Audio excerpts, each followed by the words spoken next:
Hello and welcome to Daytime, your place for scary stories straight from the horror forums of Reddit. Make sure to like and subscribe for more horror tales of things that go bumping the night. On tonight's episode, a man must seek answers for his friend searching for love. So, do you believe in love at first sight? Because I fell in love with the strange woman in the window.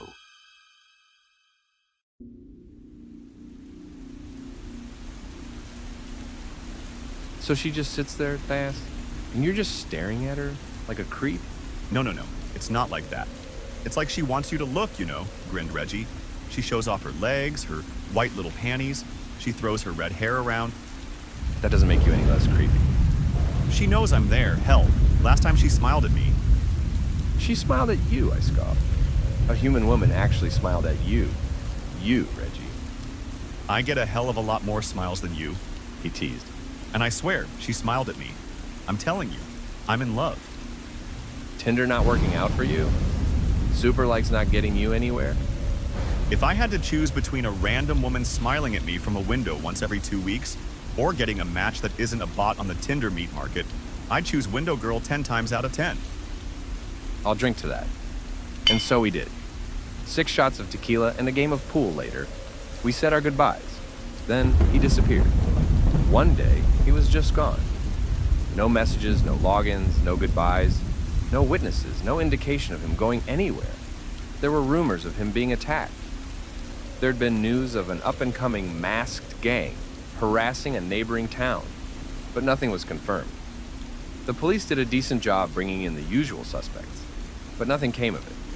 They even had search parties looking around the old campgrounds. There was talk of having a diver check the lake, but I don't think they ever did. Of course, they were following all leads, but that one thing Reggie'd rambled about on that last night when I saw him. The pretty girl who'd smiled at him from a window. It was a struggle to find out anything about her. This is a big town. Reggie traveled pretty far from work to home. I must have traveled that same road 100 times, back and forth, looking for whatever window he could have seen her in. But he wasn't very specific. There were apartments, houses, rentals, motels, hundreds of windows all along the road. How would I know which one he'd been looking at? I started taking Reggie's road home every day just to see if I could see what he saw. It was a hassle, but it gave me a pretty good idea about where he'd look, what he'd do. It wasn't a long way out of my way, and I wasn't planning on doing it forever. So I told myself I had to at least try. 6 weeks after his disappearance, I was ready to give up. The police already had. The case had gone cold. There were no more leads to follow. One night, as I followed that same damn road, I stopped at a corner shop to get a Coke. Standing with a cold can in the evening breeze, a thought struck me. Maybe the woman wasn't just someone he happened to see randomly. Maybe it was someone he went out of his way to see. Someone slightly off his usual route. Like someone you might see when you step out to get a Coke. Right across the street from the corner store, just above a bookstore, was a small apartment and had this wide window alcove that overlooked the street. There was someone sitting in the window. She wasn't at all what Reggie had described. She wasn't flaunting her underwear or flipping her hair around. She was this 20-something young woman, cuddled up in the alcove, reading. She had these big, dorky glasses and long brown hair. Not red like Reggie had said. Striking green eyes, just like my first crush had, back in middle school. Still, I couldn't help but to stare. This had to be her. This was the woman Reggie had talked about, and I could see why he'd fallen in love. It was damn near impossible not to. I must have stood there for the better part of 5 minutes. I had every intention to check the address, see who lived there, and try to find out all I could about her. And yet all I did was stand there and gawk as she gently turned the pages. Then, as soon as her head moved in my direction, I looked away and hurried back to my car. It was embarrassing to say the least. I could still see her in the rearview mirror as I got back out on the road. I'd talk to her the next day. Or maybe the day after that, whenever I could work up the courage and maybe find out a bit more about her. I did find out a few things. That corner apartment wasn't a rental, so someone owned it. It hadn't been sold in the past 20 or so years, so whoever owned it had lived there for a while. It was one of the older houses in town, and there were pictures of it from all the way back in the 60s. Even the same bricks, only slightly paled by the sun. The following weekend, I went back during the day. This time, the window was empty. I took the time to just walk around and check the place out, see if I could get a name. I took the time to check out the bookstore under the apartment. It was this old, dusty place that I'd seen for years, but never actually bought anything from. It was run by these two older men, bickering about some nonsense in one of the back rooms. As soon as I entered and that bell rang, I saw their two heads peeking out. "Hey," I called out. You the owners?" They looked at each other, paused, and sighed in unison. One of them, the one without a lengthy beard, approached me. You looking for something? He asked, "It's about the apartment. I don't know if you..." They both rolled their eyes. The man in the back shook his head and went back to his computer. Of course you are. The beardless old man sighed. I'm sorry. We can't help you. "I'd appreciate whatever you know. You've never talked to her?" I haven't even seen her, sorry. My partner told me he's seen her brother once. I could hear a jubilant, "I have," from the back room. I got the feeling that they'd had this discussion a few times already. I'm sorry, they keep to themselves. We don't want to bother them. "Have they never been down here? Bought anything? I saw her reading." Might have, He nodded. but I wouldn't know. I don't ask every customer where they live. Maybe we ought to start. He gave me an apologetic shrug and returned to the counter. I thanked them, waved, and left. I asked around the neighborhood. Random people on the street, passers-by who seemed familiar with the area. At one point, I called out to a half-naked woman sunbathing in her yard. I talked to a dozen or so people. No one had anything clear to say about the woman who lived above the bookstore. Some claimed she lived alone, others said she lived with her brother. Some thought it was her father or her husband. But it was clear she wasn't living alone. One man claimed he'd seen an older woman walking around up there, so maybe it was a whole family. Then again, they didn't seem to have a car, and no one had seen them leave. I was getting a funny feeling about the girl living there. It wasn't a large apartment, so I couldn't imagine so many people living there. One or two, sure, but 3, 4? No way. I decided to take matters into my own hands. It took me a lot of stomping around to build up the courage, but I made my way up the stairs to the apartment door. The name on the door just said More. Strange family name. I stood outside her door for a solid minute before I knocked. Had I known she wasn't home, I wouldn't have bothered. I knocked 2 more times, but there was no one to answer. Instead, I just stood there like an idiot. If I'd had any paper, I'd left a note. I did take a mental note of the other 2 apartments on the same floor being empty, though. Strange. I started going by that street regularly, once a day, waiting for her to show up in the window again. Every day, sometimes more than once, I passed that street. I was starting to wonder if I was still doing this to find out what happened to Reggie, or if I was genuinely interested in that woman I'd seen in the window. Maybe it wasn't even the same person. After all, she looked nothing like the woman Reggie had described. It took me 2 weeks of diligent watching to finally see her again. When I did, I nearly got in an accident. I slammed on my brakes, shocking the driver behind me. I parked outside the corner store, and I just stood in the middle of the dark street, gawking at her. It was the same woman, same brown hair, another book it looked like, and she'd cuddled up with a blanket. There was a cup of something warm next to her, fogging up the inside of the window. I could see those emerald eyes all the way down the street. She was magnificent. In a moment of onset stupidity, I waved at her. I couldn't help myself. To my surprise, she turned to me. She put down her book, tilted her head, and met my gaze. She looked bored, frustrated even. There I was, some random man on the street, waving at a young woman in the privacy of her home. I was being an idiot. Then she smiled at me, and I fell in love. This warm, genuine emotion. She was so happy to see me. She was eager to meet me, I could tell. I had to go see her. I ran across the parking lot, crossed the street, and went around the back of the building. But as I put my hand on the door to the apartment complex, I felt a tiny drop of water on the back of my hand. For a moment, it made me stop, just long enough to think. As one drop turned into 100, I snapped out of it. This was too strange. I'm not a bad-looking man, but finding myself running across the street to knock on a stranger's door, that ain't me. I wasn't being myself. Maybe the same thing had happened to Reggie. I wiped the rain from my face and went inside. I hadn't even noticed the strange blue mesh bags used for garbage piled in a corner of the hallway. This time, I felt a bit more observant. But I still walked up those stairs, and I still knocked on that door. Not just to see a pretty face, but to ask questions. This time, she was home. I knocked 3 times, firmly. Come in. A soft voice spoke. I just want to ask a few questions, I said. About a friend of mine. Come in. The voice repeated. I took a deep breath and felt the handle. It was open. This wasn't right. A lone woman letting a strange man into her apartment at this hour? Sure, this wasn't a big town, but this was just odd. Shouldn't she at least meet me at the door? I could see a shine from the peephole. She was nowhere near the door. She wasn't even looking out. Do you mind coming out for a sec? I asked. It won't take long. Come in. I'm sorry to bother you. It's just... Come in.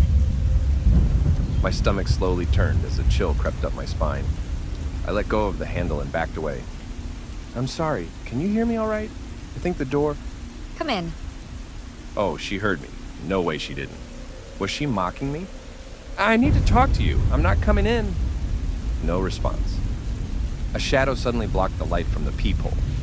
Someone was looking out at me, and I hadn't even heard her move. I took a step back, leaning against the wall across from the door. I should leave, I said. I'm not... Come in. This time the voice was harsher, insistent. It wasn't an invitation anymore, it was a request. I felt my heart skip a beat, and I just kept backing further and further away from the door. As I reached the stairs, I heard a mechanical sound. A click. A lock. I peeked down the stairs. I could see someone by the exit, a shadow locking the door from the outside. Reggie? I didn't get time to think as I heard a creaking noise. The front door was opening. She was coming out, and whoever had been downstairs disappeared into the night. Come in. This time the voice was dark, bubbling, like someone speaking underwater. All I got was a short glimpse. Her gorgeous brown hair, hiding a strange face. Scaly skin that changed tint as I looked at it. Too many eyes. Some blue, some brown, some striking green. The components of the beautiful woman I'd seen, scattered about something wrong. I would have stared at her forever, had I not been instinctively backing away. I lost all balance as I reached the edge of the stairs, and I tumbled backwards. It felt like an instant, like no time passed at all. I was suddenly on the ground floor looking up the stairs. I was bruised, my leg twisted. Behind me, I could feel the front door locked. Come in. I heard from the top of the stairs. Come in. Come in. A face peeked around the corner. It was rearranging, making itself pretty, discarding old teeth to regrow new ones. Little white molars danced their way down the stairs, only to turn to dust. She was changing hair color to black, and her skin to a Mediterranean tan. She was starting to resemble my first girlfriend. I closed my eyes and turned to the front door. I heard clumsy footsteps slowly make their way down the stairs behind me as I pounded on the door. I screamed for help, forcing myself to my feet. Another footstep. Come in. I kept screaming for help, pounding on the thick glass. Come in. There was a sudden heat near me, someone warm and inviting, the smell of exotic fruit shampoo, something resembling a hand reaching out to me, brushing against my jacket. Then someone stepped out. One of the old men from the bookstore, the beardless one. Instantly, I heard the footsteps behind me hurry, back up the stairs. The old man unlocked the door as I scrambled out of the complex. My twisted leg couldn't support me, so I fell flat onto the pavement, crawling backwards. Away from the thing I'd seen and smelled, the old man looked confused. Call the police, what I stammered. Call them, dude, oh my God. The old man brought out his phone and dialed the emergency number. He kneeled down next to me, putting his hand on my shoulder. Are you okay? He asked. Did that man do something to you? What? The man. That young man by the stairs. Did he hurt you? I just sat there on the pavement. I barely even moved until the police came. I told them I'd been attacked. I told them there was something wrong with the one living in the Morey apartment. I told them about Reggie, about the girl in the window. I must have just kept babbling on and on and on as they took me back to their squad car. The owner of the bookstore just looked at me apologetically and waved goodbye, giving a short statement to one of the officers. I don't think they did a damn thing to whoever or whatever lives in that apartment. I think they did nothing, found nothing, and just chalked it up to me being hysterical. I'm getting mixed messages depending on the officer I ask about it. One says, no one lives there. Another says, they're out of town. One claimed it was some sort of storage. No one is giving me a straight answer. I think Reggie is still out there. I think something was done to him, but I don't know what. I think he lost himself to whatever lives in that apartment. And sometimes, to this day, I stop by that corner store to see if there's someone in that window. And sometimes, there is. Hello and welcome to Daytime, your place for scary stories straight from the horror forums of Reddit. Make sure to like and subscribe for more horror tales of things that go bumping the night. On tonight's episode, a man performing a series of odd jobs to pay the bills finds himself in over his head when he gets a job for a dance studio. So, do you have stage fright? You might, especially when you see the broken dancer of the Ghost Ballet.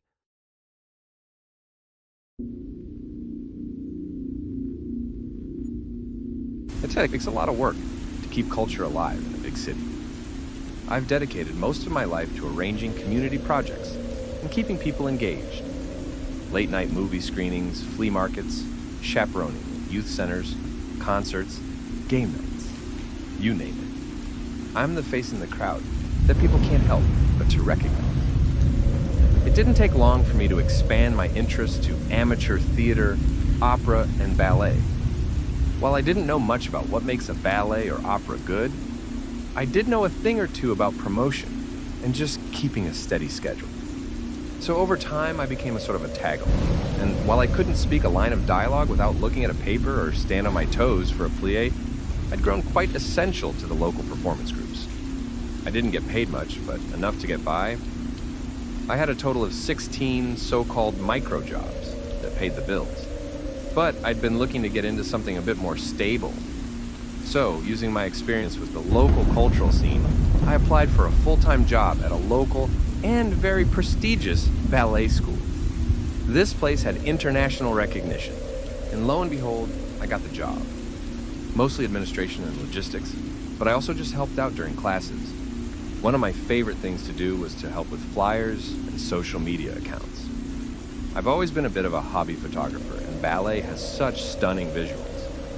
I had worked there for 8 months when we were putting on one of our biggest shows yet, our rendition of Coppelia. There'd been all kinds of drama for months about who was getting which part, what venue we would use, what costume design to go for, all kinds of issues. I tried to help to the best of my abilities, but there was a limit to what I could do. I'd read up a lot on ballet history during my time there, and it is a genuinely interesting subject. So, when we were getting closer to the first show date, I had an idea. See, back in the late 1800s, there was a tradition among certain Parisian companies to perform a ghost ballet. It was essentially just a final rehearsal with a few more extra steps, but it was something I'd never seen performed in. The ghost ballet is performed the day before the first show. It is performed to an empty audience and with no music. The idea is that by keeping the seats empty, you leave room for past dancers to bless your performance. And by performing without music or killing the music, it leaves room for instruments past to be heard by the spectral audience. It is all just a way to remind the performers of their prestigious history, and also paying your respects to those who came before. The dance itself is usually just a silent version of whatever you're debuting the following night. I suggested we perform a ghost ballet for our Coppelia debut. I could take pictures and make a few posts about it on our social media accounts. Hell, we could even make it a bit spooky by using the black outfits from our Swan Lake performance. It would make the rehearsal a bit more fun, while also paying tribute. Everyone was on board. Sabrine, who had the role of Swanhilda, went all in. She even suggested we take it a step further by inviting friends and adding a sort of skeleton makeup. I wasn't completely on board with it, but the others loved it. How could I say no? So when the night of the Ghost Ballet came, it was a mini event in and of itself. There were about 20 people in the audience, and we dimmed the lights. The music was turned off, but it felt like we missed the point of it when there were friends and family invited. The point was to keep the seats empty, but yeah, times change, I suppose. The performance went perfectly fine. I think the relaxed atmosphere made them all take a few more risks and really give it their all. People were cheering from the crowd, and in the dim lights, it all looked sort of haunting. Just hearing their feet panting was strangely unnerving. I took plenty of pictures. Our followers would love this. When the show was over, I couldn't help but feel like I'd done something wrong. The dancers seemed happy, though. 2 of the guests even brought flowers to throw on stage. Mostly discolored blue sunflowers picked outside. But still, it was a nice gesture. Sabrine was beaming. But all in all, this hadn't been a true ghost ballet. But the dancers were happy, so all is well that ends well. Not quite. As I was driving home that night, I had this awful feeling. I'd uploaded a few pictures and made some posts on our social pages, but I couldn't help but feel that we'd missed the point. They just had fun with it, but the tradition itself had originally been a means of reverence. It wasn't meant to be posted about online or for the dancers to dress up in black with skeleton paint. Would we do that to an ordinary audience? No, of course not. This was not a circus. Halfway home, I remembered that I hadn't properly engaged the alarms. The code was still tucked away in my wallet. Sure, I'd locked the doors, but without any alarms, anyone could just pick the lock and walk right in. It would probably be fine, but I felt like I had to do something right, if only just one thing. So I turned around and drove all the way back. I heard my phone being overloaded with likes, shares, and messages. The Ballet After Dark aesthetic was an interesting take and made for great pictures. Maybe it'd inspire something new someday. Once I got back to the venue, I double-checked all the doors and windows. Not only had I missed turning on the alarm, I'd left one of the back doors unlocked. As I locked the place up and turned off all the lights, I hurried through the main hall to lock down the side doors. As I was about to turn on the alarm, I noticed something. A single light that refused to turn off. It wasn't one of our spotlights, as the light flickered like a flame. I heard the unmistakable sound of footsteps. "Anyone here?" I called out. "Sabrine?" No answer. Without a word, someone walked out on stage. She was dressed in this large black dress with puffy shoulders and a black scarf. She tiptoed on her bare feet. With every step, they snapped like twigs. A ballerina is graceful and elegant, and to some degree, that described the woman who'd stepped out on stage. She might have been a great performer once, but that was no longer the case. The harsh overhead light made it hard for me to distinguish her facial features. Her ill-kempt blonde hair made it even harder. As she stepped out in the middle of the stage, I couldn't help but to stare. Every step she took was calculated. As she took the arabesque position, I could tell something was terribly wrong. Her legs struggled to remain straight, and she had no strength in her left foot. She had trouble keeping her balance, and I could hear painful sounds as bones and sinew snapped under the pressure. Her black scarf wasn't just an accessory, it was there to keep her wobbly neck in place. As the scarf slowly unraveled, I could hear the crack of her neck as she moved from position to position. As she readied herself for a Sisson jump, I just gasped a hoarse "No!" She collapsed onto the floor, a pile of broken limbs dressed in black. Her arm twisted and turned the wrong way, and her right wrist seemed close to falling off. Chunks of her hair were falling out on stage, and still, she tried to get back up. One snapping tendon failing after another. A chill crept up my spine as I noticed a wind coming from the ceiling. It almost sounded like a flute. I let out a forced breath, only to see it blossom into a cloud. How hadn't I noticed the cold? The performer couldn't get back up, and instead just lay there. I had to show this to someone. I just had to. Someone had to see what I was seeing. As I brought up my phone and aimed the camera at the stage, I felt a light tapping on my shoulder.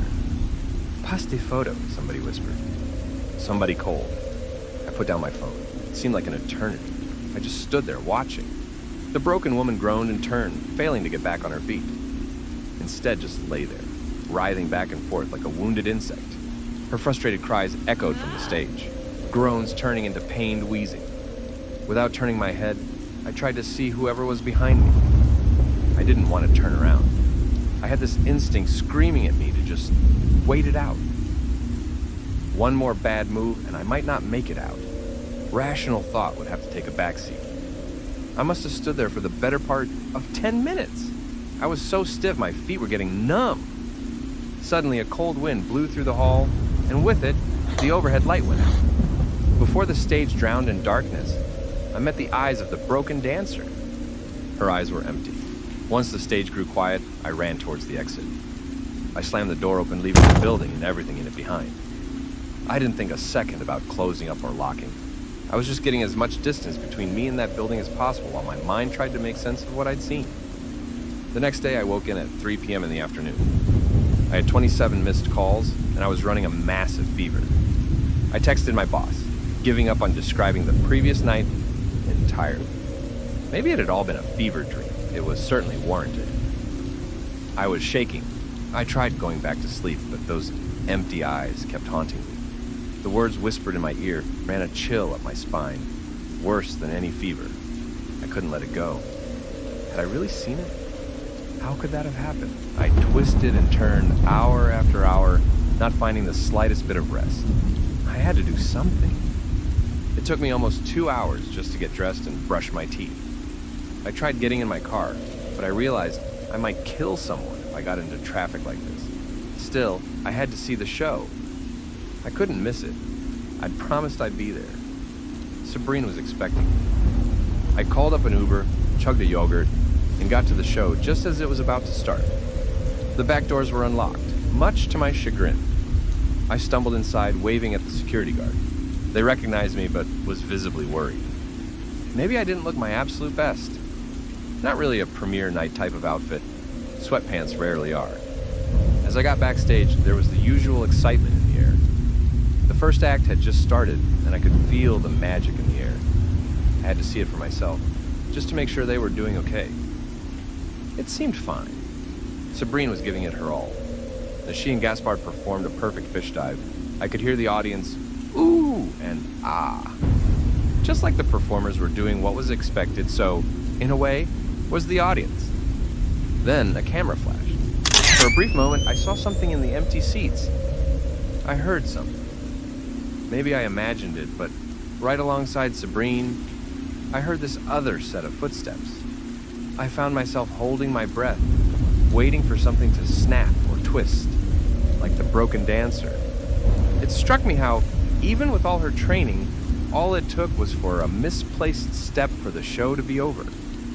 Another camera flash. I looked at the other dancers backstage. We have to... I couldn't find the words. My mind cramped. I just stared out at the stage, whispering what I'd already been told. Pas de photo. Even so, there was another flash from the audience. For a brief moment, every seat in the house was full. Elegantly dressed men and women, clad in black funeral garments, mummified faces and dirt-filled mouths. And there, ready to run in from the side of the stage, was the broken dancer. Right there, in the dark corner of my eye, the lights went off. A power outage. And somewhere on stage, unhindered by the music, a terrible scream. They say that Sabrina lost her balance when the lights went out. She, on the other hand, claims someone tackled her. Either way, when the lights came back on, she was writhing on the floor with her leg broken in 4 places. Gaspar was screaming almost as loud as she was. The audience were taking more photos than ever. Flash after flash. I have never heard a scream like hers since, and seeing the terror in her eyes was one of the worst experiences of my life. It was more than just a broken bone. It was the broken heart of a ruined dream. People were rushing to help. Our backstage paramedic hurried out. Curtains were drawn, and our volunteers were trying their best to calm the audience down. I caught a glance of Sabrina as she was carried away. Her eyes for an instant looked empty. We have not performed Coppelia since. We have changed venues. I'm no longer arranging ghost ballads. For a long time, I've suspected that it was inviting outsiders to be part of the audience to be the main problem. But I have another theory. See, by the turn of the 19th century, photography was still a budding art. It was forbidden at many venues, and many ballerinas refused to allow photographers. In fact, that was one of the many rules of the Parisian companies, from which the tradition stemmed. Pas de photo. No photography. I can only hope our transgressions are forgiven in time.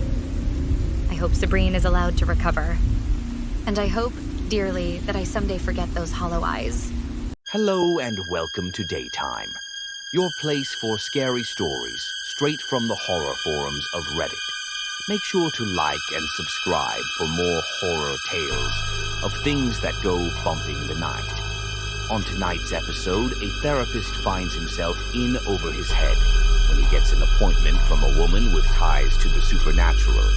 So, do you trust strangers? Because she simply couldn't tell a lie.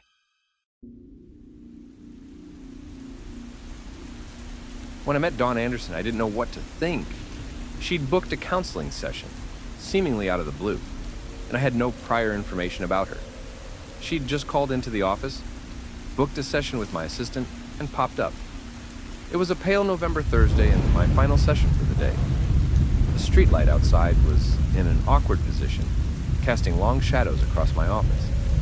As I closed the blinds, Dawn shifted in her seat. I've sought help before, She admitted. but I always get the impression that no one really listens. Therapy is often misunderstood, I said. It doesn't mean there's something wrong with you. It is just maintenance. Like taking a shower or doing your dishes. I haven't done my dishes in weeks. She laughed. A darkness fell over her face as she hit herself upside the head repeatedly. Her curly brown hair swayed with each smack. No, She said. I have done my dishes. It's fine. I was exaggerating. I'm not lying. No worries, I said, sitting down across from her. Let's just have a chat and get to know each other. That sounds good. She nodded, calming down. Thank you. Dawn was born in '93 as the only child of Morgan and Lita Anderson of Tomskog, Minnesota. Dawn seemed a bit distant when talking about her childhood, as if repeating something she'd rehearsed. They were very strict and distant. Sometimes they didn't seem like parents at all. She said. They had their moments, but there was no warmth. She would go on to tell stories about how they beat her if they thought she was telling a lie. They once withheld food for 3 days because she didn't tell them what she'd done at school that day. Withholding information, they argued, was a form of lying. They did do nice things at times. They'd often take her swimming down at Frog Lake, and they always made sure her room had plenty of flowers and toys. It was strange, though. She admitted. Going swimming was almost a chore. Twice a week, rain or shine. When it was too cold to go swimming, they'd give her a mud bath, where she was thoroughly scrubbed. It became routine, right down to rubbing my gums with it. It was almost as if Dawn brushed it aside. To her, childhood and parenting wasn't important. She seemed more urgently distressed. And as she recounted her past, she would often stop to make sure she was remembering it right. Apparently, it was very important for her to be as accurate as possible, a remnant from her strict upbringing, But I'm not here to talk about what used to be. she said. I'm here to talk about here and now. All right, I nodded. Let's talk about it. Who are you today? I'm a liar. She sighed. I've started telling lies. I waited for her to add something to it, but that was it. That was her big reveal. I leaned back in my chair, clutching my notebook. Does it happen often? I asked. Not really. She shrugged. Every now and then. But it really bothers me. People tell little lies all the time, Dawn. That doesn't make them bad people. They don't tell them like I do. We locked eyes and I could tell she was sincere. This was something that truly bothered her. For her, this was like admitting a murder. My lies are different from others. She continued. I don't know how to explain it. They change things. Most lies do, I said. They change our perception. They manipulate. Yes, but they only manipulate people. She complained. Lies don't change what really happens. What do you mean, Dawn? She shifted uncomfortably in her chair. She took a deep breath and touched a curly strand of her brown hair for comfort. Meeting my eyes, she spoke in a low tone of voice. The streetlight outside broke the moment you closed the blinds. I looked back at the window. Strange how I hadn't noticed it. That awkward light would shine right into my patient's eyes. But it had gone dark. Very observant, I said. I didn't even notice. That's because I lied. She said. It just seems true, but it isn't. That light worked just fine up until I said it didn't. So you turned it off? I asked. With your lies? Yes. She was dead serious. I got up from my chair and peeked out the window. Just as she said, the light was completely broken. It was strange how I hadn't noticed it earlier. But sometimes you can get so caught up in routine that you don't notice the obvious. As I sat back down, she looked defeated. That's the thing. She sighed. It is really hard to convince people that I'm telling the truth. That things change based on my lies. How would that work exactly? I asked. I don't know. Dawn said. But I didn't have an appointment when I came here today. I lied about it, and then suddenly I had one. That's not right, I smiled. We had a call in last Tuesday. We got your number and everything. I held up my cell phone, showing her the booking receipt. There it is. I change things. Dawn insisted. What I say changes things. It changes what has happened to accommodate for my lies. So, when did this start, Dawn? I think it has always been like this. She said. I think my parents knew. Maybe that's why they taught me never to lie. But you started lying anyway, I said. Can you remember something recent? There have been a few accidents. Dawn said. I used to have a friend who went to veterinary school, and an acquaintance who worked for a bank. We'd been out of touch for a few years, and when we met up, I got them mixed up. I was so convinced that the person who I talked to had gone to veterinary school. But they didn't? No. They worked at a bank, I'm sure of it. But now they had both gone to veterinary school. They couldn't have. Memory is a fragile thing, I said. What is most likely? That you misremembered something or that your misunderstanding changed events that have already happened? I know what you want me to answer, but the proof is overwhelming. So, why did you come here today, Dawn? I want to stop lying. I never want to tell a lie again. She breathed a sigh of relief. I nodded, making notes in my notebook. What is stopping you, I asked. What stops you from being completely honest? Honestly, it is addicting. She said. Once you start, it is hard to stop. How so? I don't think you understand. The possibilities are staggering. It's like, if you could win the lottery by snapping your fingers, what would stop you from just snapping your fingers all day? Getting a sore thumb, I suppose. That's what it feels like to me. She said. It's like having a sore thumb in my mind. Every lie I tell is just, it takes something away. Life is full of little inconveniences, I said. I don't think you should punish yourself for finding ways to cope. It is not just coping, and it is not just punishing myself. It just happens, like using a muscle too much. It aches. It hurts. Is that why you hit yourself on the side of your head when we started talking? Yeah, She nodded. it distracts from the pain inside. Well, some of the things you're describing are impossible, Dawn. You can't change the past. I can see why you would like to, given the way you were raised, but it just can't be done, I'm gonna stop you right there. said Dawn, holding up her hand. Tell me something you did this morning. All right, I put on fresh white socks. Then why don't you have any socks on? As soon as I said it, I felt like an idiot. I'd stepped in a water puddle as I got to work and didn't have a spare pair with me. My wet socks were still hanging on the bathroom radiator. You didn't let me finish, I smiled. I do have them, just not on me right now. No, see? It changes. It changes, and you just adapt to it. She knocked herself on the side of her head, clenching her eyes shut. Sparkles of sweat ran down her forehead. Dawn, look at it from my point of view. What is more likely? That you saw I wasn't wearing socks, and use that information, or that you can change the very, very fabric of events. I know how it sounds, but that's what happens. And as long as it is just small things, all I get is a crackle in the back of my head. But as soon as I start telling big lies, it feels like I'm being ripped apart. With big lies, do you mean something we can't ignore? Do you have any examples?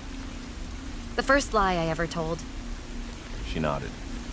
I had this dream of sunflowers when I was a kid. A whole field of them, all swaying in the wind. When I got to school, I drew them on a piece of paper. The yellow crayon was taken, so instead I colored them blue. That sounds lovely. It was, until I got home. Our entire backyard was this large field of blue sunflowers. My parents, of course, acted like it had always been there. But it hadn't been. No, Mom had a garden there. She grew tomatoes. We still had some in the fridge, but she insisted they were store-bought. So they never found out you were lying? Not at first, but I felt so bad that I admitted it. That's when I didn't get to eat for 3 days. They said it was because I hadn't told them about the drawing soon enough. Well, I think you will find it difficult to convince me this is true, Dawn. But that is irrelevant. It is true to you, and that's what is most important. If you want to stop lying, there are ways to do so. But I'd like to get to the root of the problem and see where this comes from. It bothers me that you don't believe me. I'm sorry to hear that, Dawn. But what you're describing is simply impossible. It bothers me greatly. We looked at one another. Dawn wasn't budging, but neither was I. How come you've pretended to write all this time when your pen has run out of ink? It's just to put the patient at ease, I smiled, like a doctor with a stethoscope. It is expected, but not always practical. The last 40 pages you've written is just the text, "Listen to Dawn," over and over. Of course it is, I chuckled. That's how I practice my cursive. And you don't see anything odd about this? Nothing at all? Coincidences happen, but all that you point out are things I can clearly remember. I can't be surprised by a stated fact. But that's just... ugh. Dawn wiped her nose as a single drop of blood dripped out. I offered her a napkin, but she refused. This was clearly affecting her. I've talked to 8 other people about this. She said. No matter what, they keep denying me. No matter what absurd proof I present, all they do is rationalize it and call me schizophrenic. I don't think you are, Dawn. I think you have a trauma that...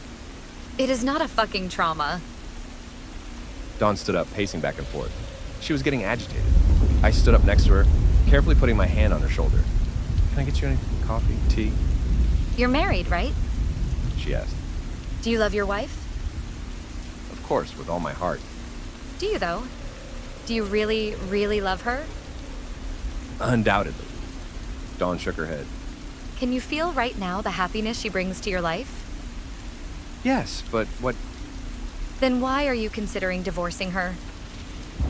It was like the twist of a knife in my chest. It was such an alien thought, but of course, I had been considering it for a long time.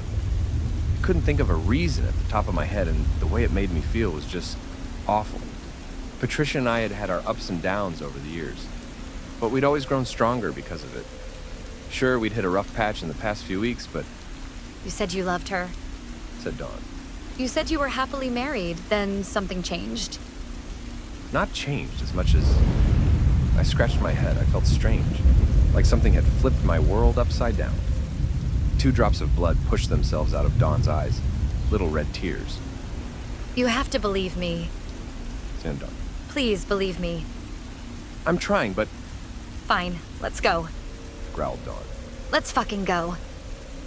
She put on her jacket and pushed me down into my chair. She was getting aggressive, and I considered calling for security. Then, as soon as I sat down, she sat down across from me. She took a hold of my hand and didn't let go. Remember last night when you stabbed your wife? She asked. How the fuck did she know? My mouth opened wide like a fucking trout as my mind started to race. There'd been no one else there. It had been an accident, a fluke. We had talked about our thoughts of a divorce, but it was nothing serious. Then it just escalated. You buried her in the backyard. Your hands still smell like dirt. What do you think about that? She continued, "No, you can't." I could feel my body shutting down. Some sort of shock factor coursing through my brain. My hands started shaking, my eyes started tearing. I remembered it all so vividly. Patricia's soft hands covered by dirt, shovel after shovel. The way I scrubbed my hands, but couldn't get rid of the smell. I still had dirt under my fingernails. It had happened, but I'd tried to push it away. To pretend like nothing, an alibi. Why would you do that? You loved her, didn't you? I did. I'd loved Patricia with every bone of my being. And yet you kept her head in a plastic wrap in the back of your goddamn freezer. Of course.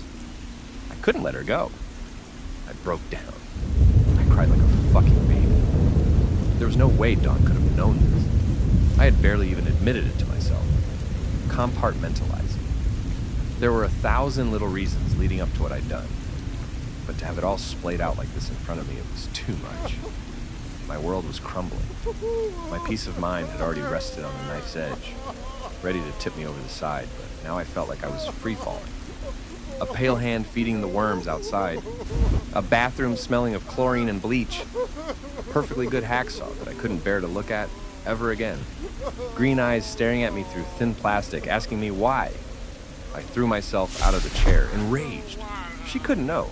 Dawn were suddenly bleeding out of her mouth, eyes, and nose. Still, she smiled. Every time.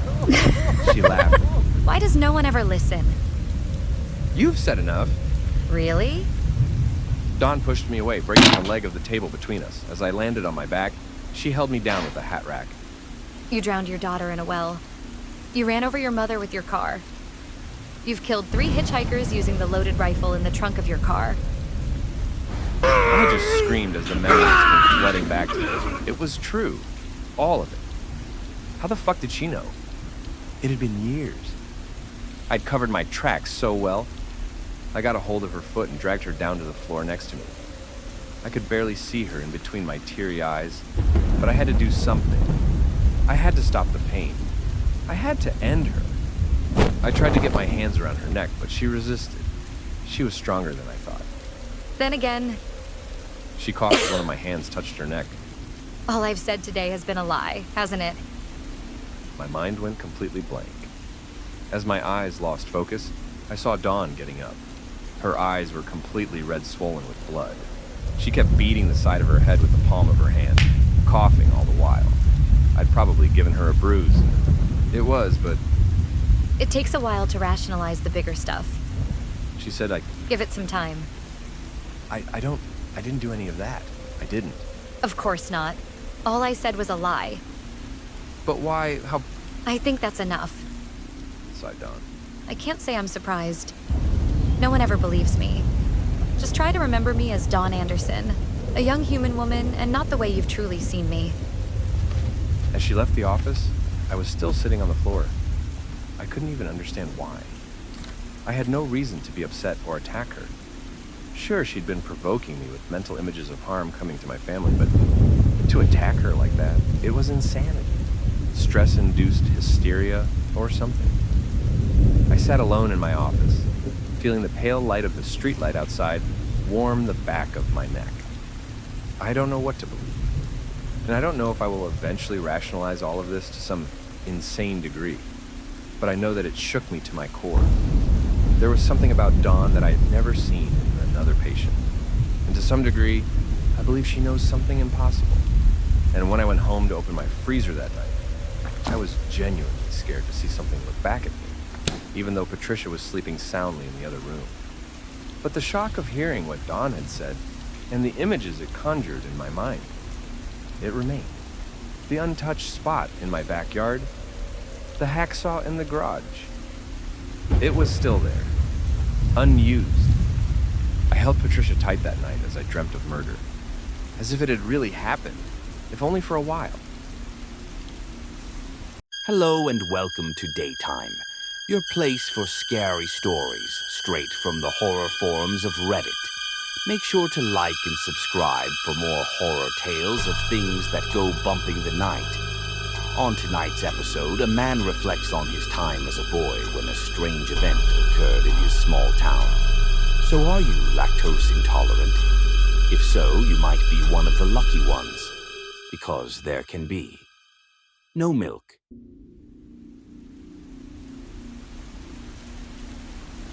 A few months ago, the civil township of Wanley, NC, was officially revoked.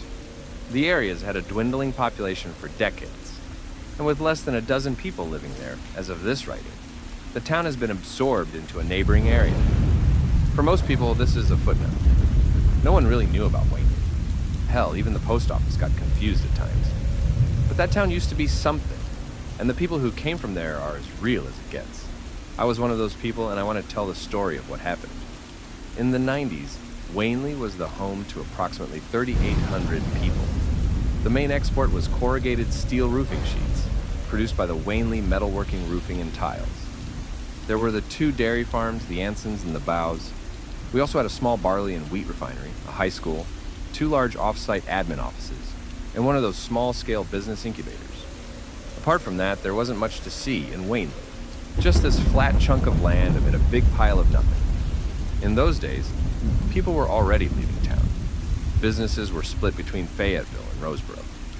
A lot of people figured that there was no point making big investment plans for a town that was bleeding out.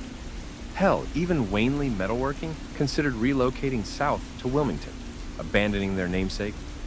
But despite all that sour gloom, it wasn't industry decisions that caused the downfall of Wanley. I was 13 years old in 1993. I grew up with my mom, Raniele, Ronnie for short, and my dad, Morgan. My little brother, Amos, had the room right across the hall. He was just 10 years old at the time. It was the last month of middle school. The following autumn, I was supposed to study at Wanley High. But for all of primary school, we had to take a bus out of town. It took us about 25 minutes one way. Not too bad, but it singled us out. Us Wanley kids were a unit at that point, arriving and leaving in unison. It was a Friday afternoon in late May. I was on the school bus, on my way back home. There were these 2 kids in front of me who couldn't stop talking about their latest Super Nintendo game, Star Fox, I think. I'd zoned out their entire conversation, instead opting to stare out the window. When we got to the Wanley town sign, I noticed something strange. There was a man from the sheriff's office using a roller to add something to the sign. All I saw was the word no. There were several police vehicles blocking the road into town. I recognized the faces of the officers, but I hadn't talked to them before. There weren't a lot of criminals in Wanley, and my family were all on the straight and narrow. Even my dad, who joked about being a bank robber, he wasn't. He was a corporate lawyer. The bus stopped, and so did the conversation. No more Star Fox. The double doors at the front of the bus whooshed open, and an older policeman stepped on board with his hands on his walkie-talkie. He looked at the driver and nodded, then turned to us. Hey there, kids. He said, I'm Officer Gellin. We're not going to keep you here too long. We just need to have a little talk, if that's okay. Is that okay, kids? There was a muttering, yes, coming from the Wanley Middle School children, myself included. Officer Gellin nodded, hiding a wide smile under a wild mustache. All right, I'll be right back. Sir, would you accompany me outside for a sec? The driver stepped outside with Officer Gellin. Meanwhile, the rest of us kept looking around, trying to see what was wrong. Maybe there's an accident, said one of the younger kids. Maybe someone got hurt. I think there's a fire, said another. Mom says we can't barbecue because of fire hazard. Maybe there's a murderer, said the Star Fox kid. And they found like heads and stuff. Gross, I added. You're gross. I looked back outside as the other kids started to squabble. It went from fire to accident to murderers to space aliens, then right back to talking Star Fox. Meanwhile, I stared off in the distance, and that in turn gave me an idea. I could see the back of the town sign from the rear window. I leaned back and looked out. The sign read, "You're now leaving Wanley." But there was a large white text added to it. No milk. Before I got the chance to tell the other kids, Officer Gellin came back on board. The driver got back in his seat. I had a very productive talk with Mr. Harley here, and he tells me that I've stumbled upon a particularly crafty and well-behaved group of students. Is he right about that? Is that what you are? Of course we were. In unison, we agreed with Officer Gellin. Well, in that case, you might be able to help me out. See, we're looking for a special something that we can't bring into town or people might get sick. And we wouldn't want anyone to get sick now, would we? Of course not. Then I hope you won't mind some of my officers checking your backpacks to make sure nothing bad snuck along, would you? 2 officers stepped on board as Gillen hurried outside to halt an approaching sedan. Someone was trying to get out of town, but was turned away. One by one, the officers had a short talk with us and went through our backpacks, our lunches specifically. When they got to the Star Fox kid just ahead of me, I heard them asking him a series of questions. What he'd been eating, how long ago, if he'd gone to the bathroom since. Strange questions. Turns out he had chocolate milk as part of his lunch. The officer who asked clicked his walkie-talkie twice, some sort of discreet signal. When they got to me, I handed them my backpack. Have you had anything to drink today? He asked. My mom made lemonade, I said. That sounds great. Wish my mom made me some. He smiled. Anything to eat? Any cheese? Any milk? Just fish sticks and rice, I said, and ketchup. Doesn't sound too bad. He rummaged through the backpack and seemed relieved not to find what he was looking for. All right, looks like we're done. You have a good weekend now. You too. Once they'd gone through every backpack, they circled back to the Star Fox kid. They asked him to come along and said they had to ask a couple more questions. It was scary. He started crying, and they tried to encourage him every step of the way. They said they were going to call his parents, and everything was going to be fine, and I wasn't so sure. Once the bus started rolling, I looked back to see Officer Gillen in the rear window. He wasn't smiling at me. He had this grim look on his face, staring straight into the asphalt, motionless. There was a long line of cars being turned away. Some cars I recognized. Friend and neighbors looking to make a quick exit. The bus had to pull to the side at one point to let a fire truck pass. I got the impression that something big had happened, but no one was telling me what it was. The conversation had died down, and I had to fill the silence with my worries. There was no chatter to distract me. By the time we got to the bus stop, I saw all our parents lined up, my mom and dad included. Amos was also there. He'd taken an earlier bus and had been home since lunch. As I stepped off, my dad swept me up in his arms. Mom was crying. What did they do? Dad asked. Did they take anything? What did they ask you? Mom took me from him. Give it a rest, Morgan. She spat. Let's go home. Amos seemed disinterested, instead clutching a Teenage Mutant Ninja Turtles comic that they'd bribed him with. There was a man in camouflage with an assault rifle walking up and down the street, asking people to disperse and return to their homes. Mom and Dad hurried back to the car, sticking me and Amos in the back. He went straight to reading his comic book, but I kept looking out the window. As we got back on the road, heading home, I noticed several strange signs. The most prominent one was on the window of a corner shop. No milk, by order of the National Guard. When we took the road by the Bowes Dairy Farm, I heard popping noises. Before I got the chance to ask, my dad intervened. They're celebrating, He said. It's just fireworks. We lived at the end of a street, next to a roundabout. We had 3 neighboring houses.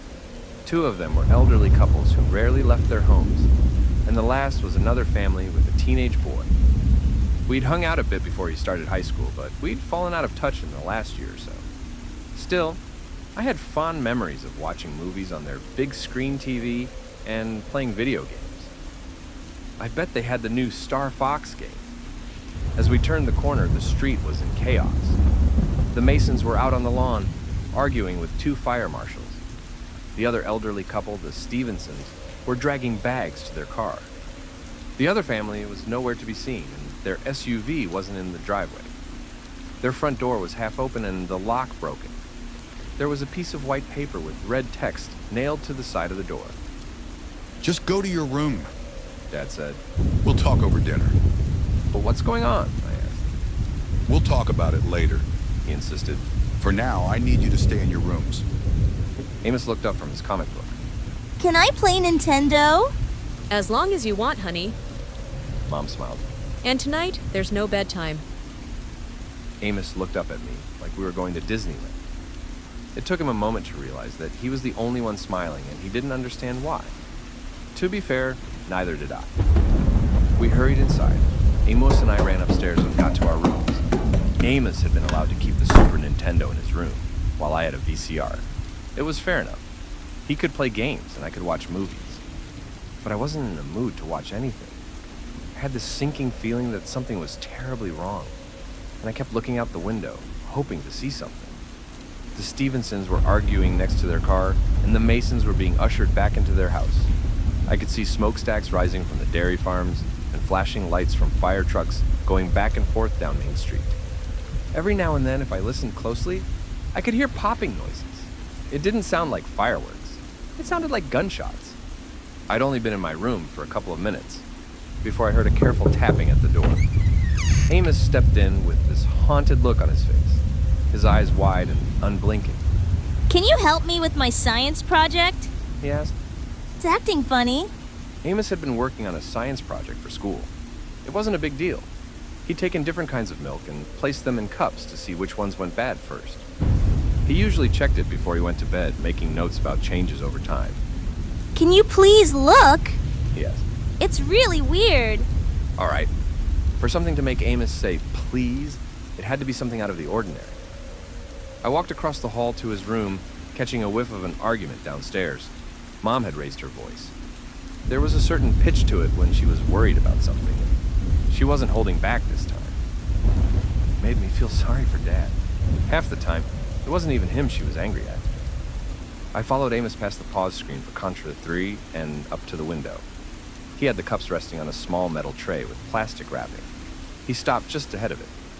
I heard this noise, and he pointed at the cups, clutching his notebook. I haven't opened it. Mom says it smells too much. As I approached, I saw the cups rattle. Not much, but enough to make a noise. I could see the plastic wrap shaking. Looking into the cups, it took me a while to understand what I was looking at. At first I thought it was maggots, but it wasn't. It looked like something had coalesced at the bottom of each cup, and there were these tiny white strands shooting out of it, prodding the plastic for weaknesses. It sort of looked like an egg, in a way, with these inches-long strands that moved independently of one another. All of it milky white. It keeps moving. He said. Look! He stepped up to it and put his finger on top of the plastic. The strands in the cup immediately reacted, shooting straight up. It looked almost electric in a way. Why does it do that? He asked. Don't touch it, I said, and we gotta put it away. Should we tell Mom? I could hear them arguing downstairs and shook my head. We should throw it away, I said. Let's flush it. Amos protested all the way to the bathroom, but didn't want to make a fuss. I told him I'd take the blame, and he could go back to playing Contra. That seemed to do the trick. I placed the tray on the floor next to the toilet.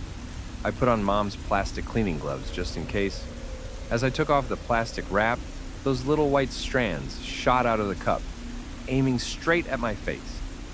They were a lot longer than I'd suspected, just inches away from my face. I panicked and dropped the entire cups down the toilet with a squeal. Looking down, they squirmed and twisted back and forth, these white strands whipping back and forth, like worms in agony. They were so much longer than I'd anticipated, and I could feel them prodding against the plastic gloves. They were looking for the warmth of my skin. The tips were much sharper than anticipated, and almost poked a hole in my gloves. I flushed. After waiting a few seconds, I could still see some strands moving at the bottom of the bowl. I flushed again and again and again. Finally, when there was nothing left, I dumped half a bottle of toilet cleaner in, flushed again, and then waited. I must have sat there for 10 minutes, just watching the water. There was this tingle in my spine, like I'd escaped some great danger. The same kind of rush you'd get if you'd nearly stepped on a snake or seen a bear. I went back to my room and brought out a notebook. No milk, I wrote at the top. I tried to name all the places in town where there might be a lot of milk or milk-based products. The dairy farms were obvious, but there was also the high school cafeteria, the corner shop with the soft serve machine, and the convenience store. Since this was a town with several dairy farms, milk and cheese was sort of everywhere. I listed at least 24 locations where there might be a lot of dairy products. There was a loud banging on the front door downstairs. Amos and I rushed out of our rooms to see what was going on. From upstairs, I saw Dad open the door to a man in military uniform. Mom looked up the stairs. Get back to your rooms. She said, We'll tell you when you can come out, all right? Mom, what's going on? Just play your games. she said. Wait there. But Mom, Rooms! She yelled. Now! She wasn't messing around. Amos and I looked at one another and silently decided to stick together on this one. There was a discussion between my parents and the man at the door. Amos and I retreated back to my room. He tried reading, but he kept getting distracted. You think it's bad? He asked, putting down his comic book. Amos had always been a bit of a pain. Lots of pranks and scares, but this time was different. We weren't playing around. It was like a silent agreement. Yeah, I said, I think so. Why? What's so bad? I think there's something wrong with the milk. But you flushed it, right? Not just that milk, I said, all of it, all milk in town. It's all gone bad? Worse, I said, like real bad. What happened next was quick. I heard someone coming up the stairs, and in the next moment, my parents opened the door to my room. They asked us to remain calm. They asked us to be quiet. They asked us to come along, stay close, and don't ask any questions. On our way out, I saw the man in uniform stepping into our upstairs bathroom. Seconds later, he sprinted back out, yelling into his walkie-talkie. Mom and Dad hurried us downstairs. 3 other men rushed past us, up the stairs, dragging dirt and mud through the living room carpet on their way up. All in uniform, all armed with assault rifles. They left the front door open, and I could see at least 6 more people waiting outside. We got in our car, taking nothing with us except Amos's comic book. A man tapped the driver's seat window with his rifle, and my dad took off down the road. We can't get out of town. Mom said, keeping her voice low. Morgan, they're testing women at the checkpoints. Maybe it's for the better. Dad said. Who knows how this can affect you? You might need a vaccine. You've seen what they did with the dairy cows. They take them out back, and then... We are not cattle, Raniel. They're not putting people Ranny out to pasture. Then where the hell are the goddamn Abernathy's? Them being dragged off was just for fun? For show? We're not having this discussion.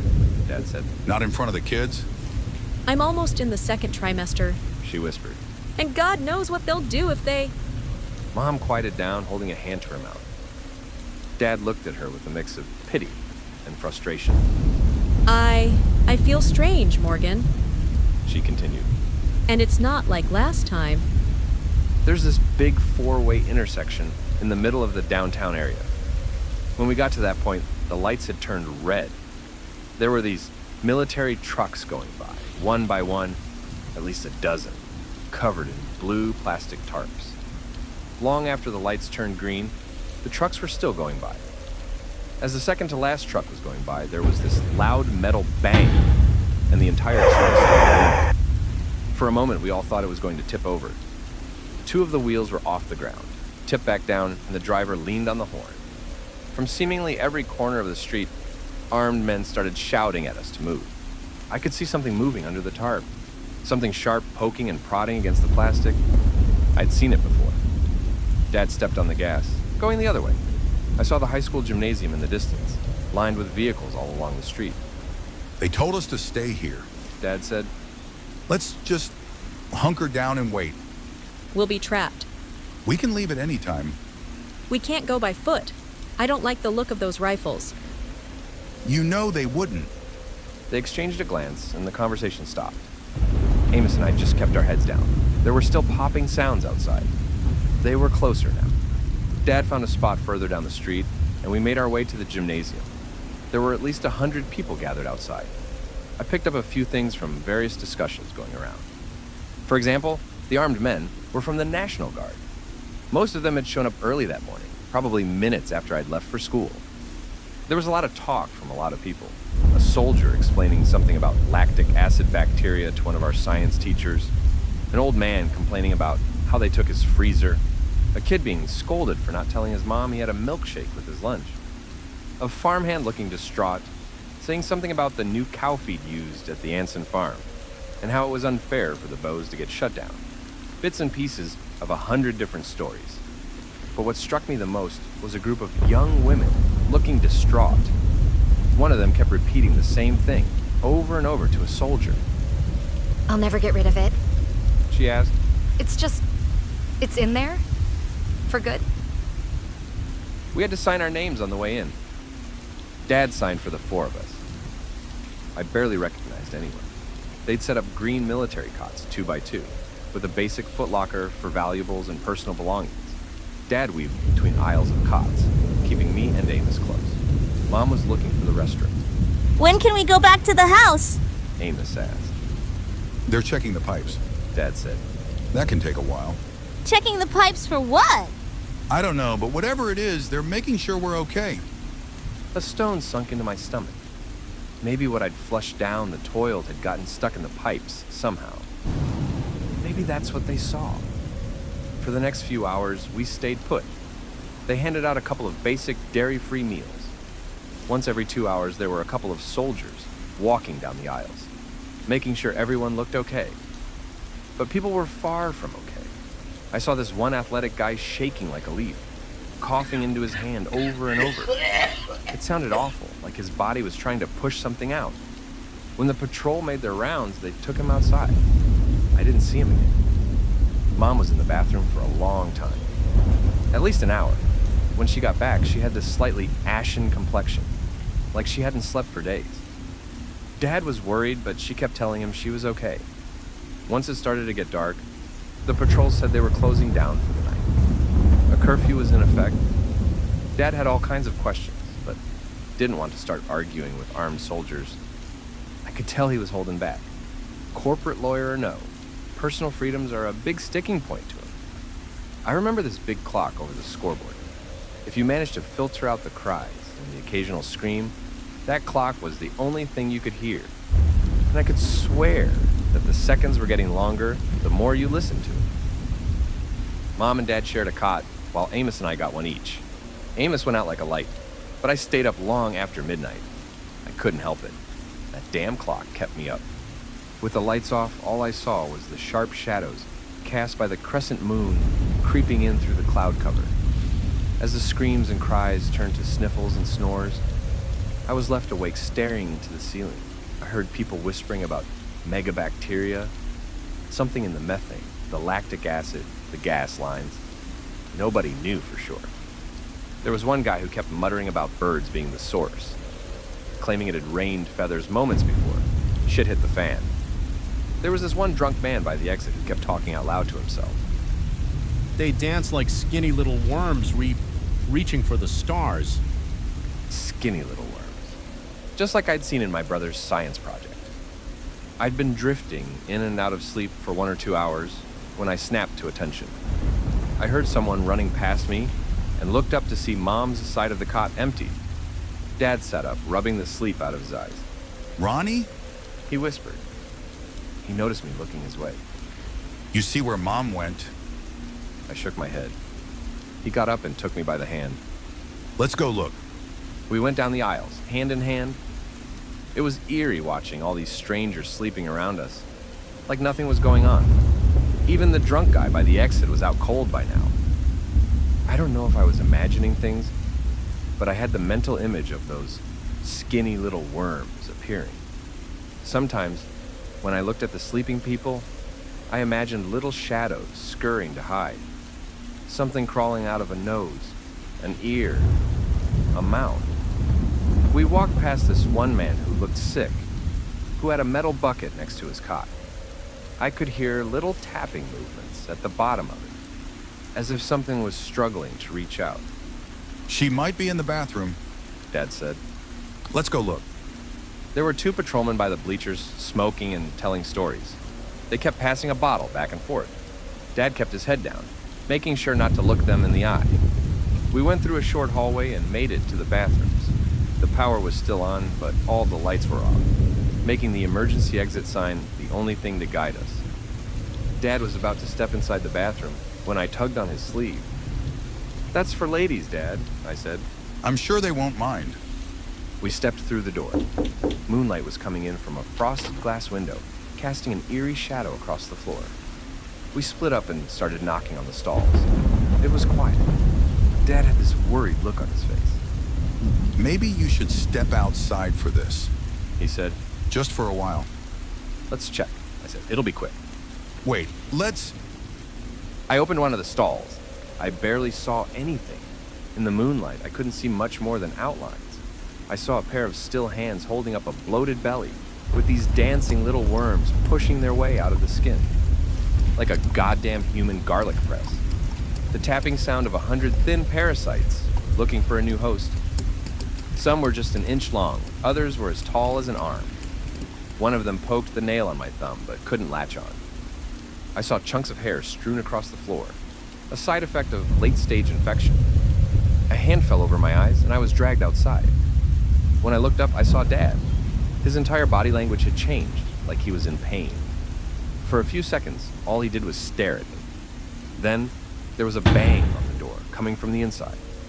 I need you to get your brother, He said. I need you to get your brother, and I need you to get to the car. But Dad, what? Here, He handed me the car key. I'm trusting you, and I need you to hurry. But what about...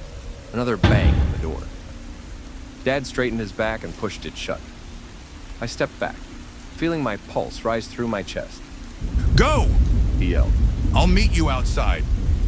Running back out, some of the cloud cover had cleared outside. I started running down the aisles, trying to find my way back to Amos. It was difficult. Everything looked different in the dark.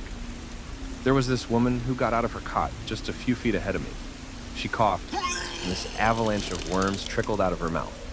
They spilled onto her chest and scattered across the floor. She turned to me, chunks of hair coming off her scalp. She wheezed at me, her brown eyes tired from crying. She tried to say something, to call for help. But all I heard was that inhuman wheezing, as little white worms made their way across her chest. I don't know if I was the one who started it, but someone did. That first scream, that choir of screams as lives came crashing down. There were so many parasites, so many victims. Some who just felt funny and tried to sleep it off, waking to a nightmare. Others had tried keeping their sickness a secret. There were no patterns, no limits. Everyone was susceptible. Young, old, strong, frail. There were some with parasites coming out their stomachs, others through the ears, mouth, and nose. There was this one man who had them in his left eye. As they reached out to others for help, the parasites spilled from one person to the next, burrowing into their skin. I didn't find Amos. He found me. He kept telling me that a bad man had taken his comic book, and that he ran away looking for Dad and help. He asked 100 questions at once, but I just grabbed him and ran, clutching the car keys so hard that my hand cramped. We made our way to the exit, but there was a rush of people going in and out like a waterfall. Someone yelled, telling people to drop to the floor. 10 others screamed back, begging for help. Others just screeched like wounded animals trying to alert the flock of incoming danger. Amos ducked to the floor and I followed him. Then the gunshots started. We got out by crawling on all fours. One of the soldiers tripped over me, accidentally kicking me across the ribs. When we got outside, we stuck to the wall and kept a low profile. Amos couldn't stop crying, but I just pulled him along. I could barely hear anything over my ringing ears and pounding pulse as gunshot after gunshot rang out behind us. We crawled our way through the flower beds, using the high school's blue sunflowers as a cover. Most people were stuck inside. Some made their way out, filtering back into the military tents outside. Amos and I made our way back to the car. My fingers barely worked as I fumbled to open the door. When I finally did, I could see more people heading our way from down the road. I got the car open and pushed Amos into the back seat. I followed him, locking the doors from the inside. We curled into the leg space between the back and front seat, hugging each other tight as I hushed him. He couldn't stop crying. He had so many questions piling up that they were overflowing into a jumbled mess. Questions about Mom, about Dad, about the people outside, about the bad man who took his comic book. As the gunfire died down, people started pouring out. But they weren't just people anymore. One of them noticed our car. One of them spotted us inside. And after that first one came another and then another. In less than half an hour, there were so many of them, they were blocking all the windows. All I saw were silhouettes, and all I heard were wheezing noises. Bodies calling for help, begging, pressing themselves against the windows to get at us. rattling coughs over and over, as something inhuman settled in their throats. I could only see parts of them as they banged on our windows. There was this one man smiling at me with little worms dancing between the gaps in his yellow teeth. He pressed himself against the passenger window, meeting my gaze. Batman! He groaned. Batman! Help! An eternity passed in the back of that car, and sometime during that eternity, the noises stopped. Maybe they moved on. Maybe they got shot. I don't know. But at some point, the sun broke through, and we were both okay. Panicked, but okay. There were soldiers outside, rounding up people from the gymnasium, and people from the tents. Some were sent back home after signing some documents. Others were asked to stay near their vehicles until further notice. And me? Well, I refused to open the door for anyone. Amos and I stayed in there for hours until we could feel the heat baking us. Then, the door opened. My dad had a spare set of keys. Seeing his familiar face outside the passenger side window was everything I needed to know that in some way we'd be okay. He'd locked himself in one of the stalls and kept quiet all night. Looking back at it, he and everyone else were forced to sign some kind of agreement. We were given a hefty compensation, and all we could say was that it was killer bacteria coming from one of the dairy farms, which in a sense was true, but it didn't tell the whole truth. And it took Dad years to build up the courage to tell me what really happened to Mom. 6 years, I think. Apparently she was pregnant, but the whole thing had been a bit touch and go. They didn't want to tell us until they were sure. She was just at the point where her body had started lactating. Milk protein just... I don't know. I can't shake the feeling that maybe it was her that I saw in that stall. Dad took the money and left town. He and so many others. Some moved in, encouraged by the sudden price drop. I guess that's how the town made it all the way to 2023. 176 people died in total, directly or indirectly. But what they don't tell you is that thousands were permanently scarred.